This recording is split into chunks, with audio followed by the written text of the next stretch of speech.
Chapter 14, Principles of Pollution Control, Video 2, Toxicology.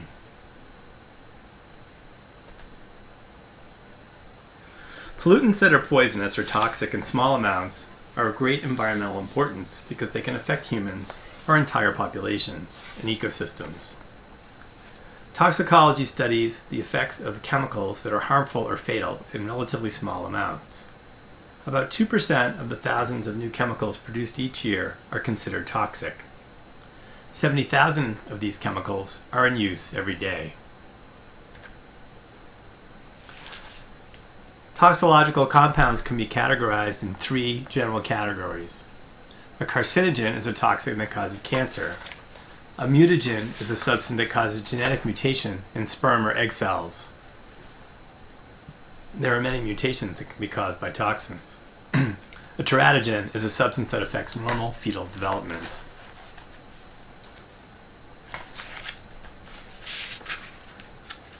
Toxicologists trace the path of poison through the body in 5 steps, identified by the acronym ADMSE. Absorption, distribution, metabolism, storage, and excretion. Absorption can occur through either ingestion, inhalation, or through skin contact. After toxins are absorbed, chemicals are distributed through the circulatory system to cells where metabolism takes place. Metabolism of toxins is defined by what responses the body has to the toxin. Sometimes that can be detoxification, and at other times increased toxicity. Levels of storage in specific tissues such as fat cells and excretion are also important when assessing toxicity. Acute toxicity is when harm occurs shortly after exposure, and chronic toxicity is when harm occurs as a result of prolonged exposure, even at very low levels. Toxic risk assessment. The benefits of substances must be weighed against the risk to humans and other organisms. Risk measurement can be accomplished using epidemiological statistics or controlled experiments on test organisms. Toxic risk assessment involves 4 steps. Toxic or hazard identification, that includes occupational studies, uncontrolled environment studies, and also animal studies, which are controlled environmental studies. Dose response assessment, exposure assessment, and risk characterization. During dose response assessment, any substance can cause harm in sufficient amounts, even vitamins that we need to do metabolism. The challenge is to measure the potential for benefit from use against the possibility of harm. Usually, or classically, this has been done by using something called an LD50, or lethal dose 50 percentile. Toxicity is determined by measuring the dose it takes to kill 50% of the test organism. These results usually measure acute toxicity based on short-term testing with relatively high dosage.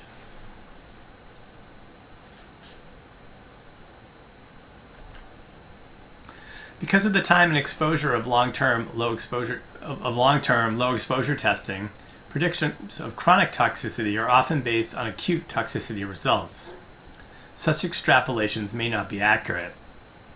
Toxicity thresholds and scaling effects add to the risk of difficulty of assessing chronic exposure and risk. Other measurements besides LD50 include fixed dose procedure and the inhibitory concentration 50 percentile, where you determine what amount will inhibit growth from 50% of the population or inhibit reproduction, depending on the test. The most common exposure pathways to toxic chemicals for humans are inhalation, eating, and drinking. Scientists may make assumptions in order to estimate human exposure to a chemical, such as time spent outdoors versus indoors, amount of food or water consumed, etc. Scientists often look at the range of possible exposures and make the assessments based on the highest possible scenarios to generate conservative or health perspective assumptions. Persistence of the chemical influences both the probability and duration of exposure. And bioconcentration is a tendency of a substance to accumulate in living tissue. Bioconcentration factors measure the tendency for concentration of a given substance. Organisms occurring higher in the food pyramid tend to have increasingly greater concentration of toxic substances in their tissue. Heavy metals like lead and mercury often bioaccumulate. Often the term bioaccumulation is used for toxins that get concentrated in the food chain, and bioconcentration is then used to describe uptake and accumulation of substance from water alone. By contrast, bioaccumulation refers to uptake from all sources combined: water, food, air, etc. These vary depending on who you're talking with or what agency is doing the assessment.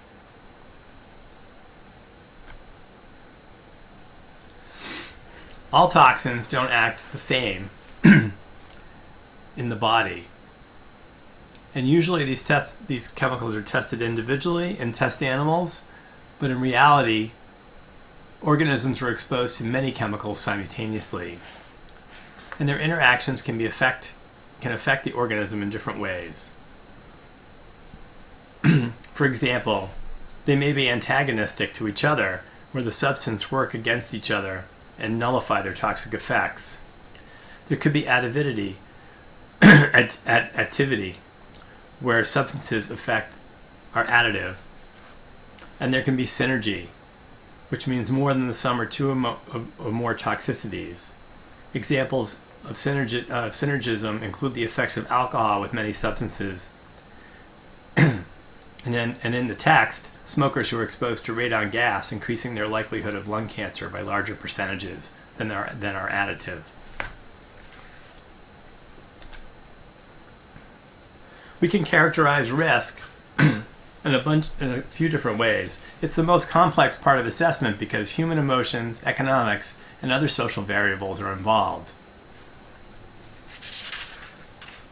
Misperception of actual risk can increase economic, personal, health, and environmental costs. This type of activity often includes benefit-cost analysis. For example, regulators generally presume that a 1 in 1 million risk of cancer from lifelong exposure to a chemical is an acceptable risk. Actual regulatory standards for chemicals or hazardous waste cleanups may be set as less stringent risk levels, such as 1 in 100,000, due to economic or technological considerations.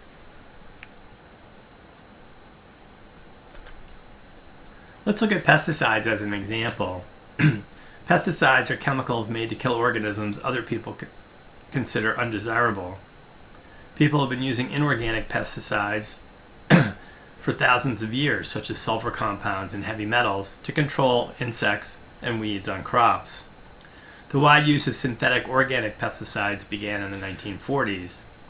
Commercially produced biochemicals, chemicals already found in nature that can be used to control pests, are now becoming popular, mostly due from the side effects and the no longer usefulness of some of these pesticides.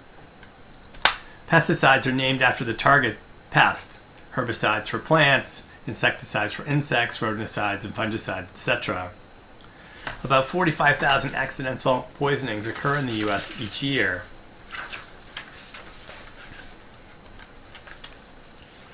The amount of annual harvest lost to pests in the United States has changed little since 1942, despite vast increases in chemical pesticide use.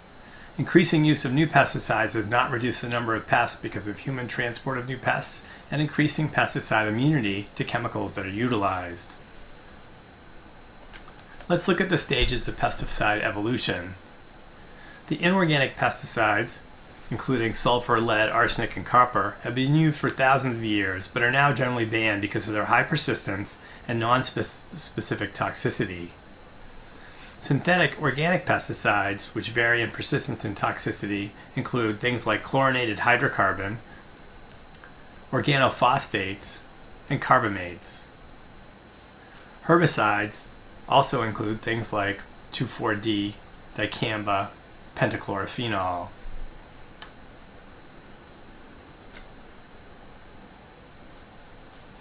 Ecologically sensible pesticides, which are naturally occurring, highly specific, and non-persistent, include things that are not man-made and have higher specific toxicity. These include bacterial toxins like Bacillus thuringitis and entomopathogenic fungi and viruses. They also include synthetic growth hormones, such as juvenile hormones in insects, the 2,4-D I mentioned before, and quinolac in plants. Juvenile hormones in insects often prevent molting, and adult insect sexual reproduction can occur. And then the last category of these naturally occurring compounds are the synthetic pheromones that attract insects to traps. An example of this you might be familiar with are the common Japanese beetle traps that you can buy in Walmart to get the beetles out of your garden.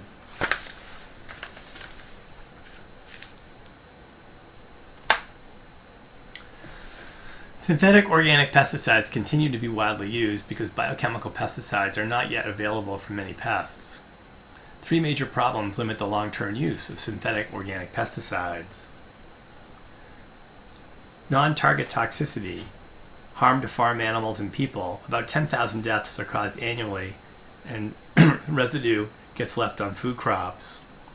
Secondary pest outbreaks. Reducing key predators or competitors can result in population explosions of pests. And then increasing pest immunity. Pests become immune to all pesticides over time, not just the organophosphates. Biochemical pesticides are more labor-intensive and may not be as effective in rapidly reducing pest population. This can also be a problem when trying to manage crop pests.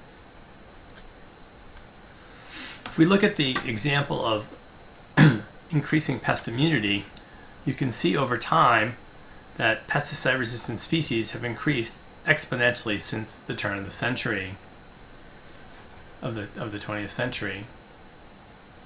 Pesticides select for resistance by killing susceptible members of the pest population and increasing the frequency of tolerant individuals in the population. Over 1,000 species total are known with resistance to chemicals that have been applied to crops.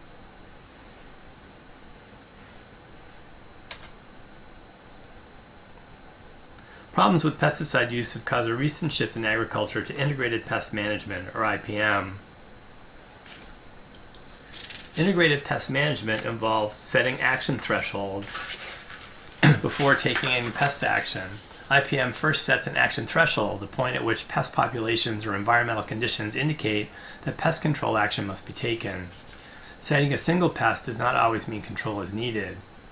The level at which pests will either become an economic threat is critical to guide the future pest control decision. The second tenet in IPM is to monitor and identify pests. Not all insects, weeds, or other living organisms require control. Many organisms are innocuous, and some are even beneficial. IPM programs work to monitor for pests and identify them accurately so that appropriate control decisions can be made in conjunction with action thresholds. This monitoring and identification removes the possibility that pesticides will be used when they're not really needed, or that the wrong kind of pesticide will be used. The third tenet is prevention.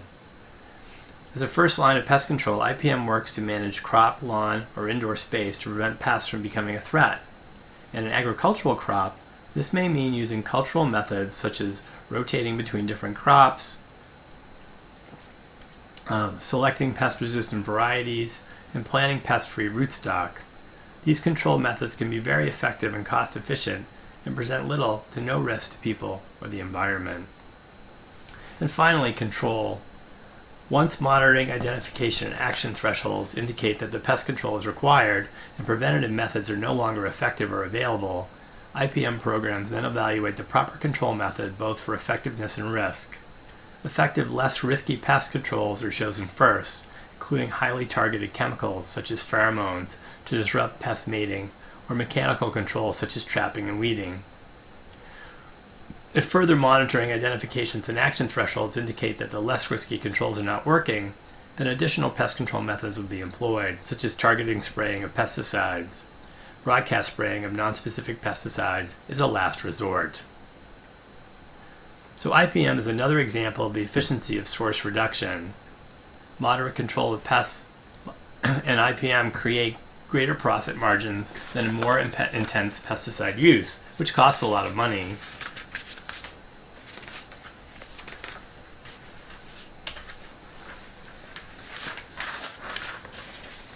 There are some legal control of toxics and pesticides, specifically relating to pesticides. The 3 federal statutes that limit the production of toxic substances in the U.S. are the Toxic Substance and Control Act of 1976, and then before that, the Federal Insecticide, Fungicide, and Roticide Act in 1947, and the Food, Drug, and Cosmetics Act, specifically the Delaney Clause, in 1958. The Delaney Clause states that the Secretary of the Food and Drug Administration shall not approve for use in any food or chemical additive found to induce cancer in man or after tests have found to induce cancer in animals. The Delaney Clause is applied to pesticides and processed foods, but only when the concentration of a residue of a cancer-causing pesticide increased during the processing. For example, when more of a pesticide was present in ketchup than in the raw tomatoes used to make it. It never applied to pesticides in raw foods, which is a major concern now. When the law was passed, neither advocates nor opponents of the policy, including the FDA, believed it would have broad application. Rather, only a small application for a handful of chemicals that have been shown to be animal carcinogens.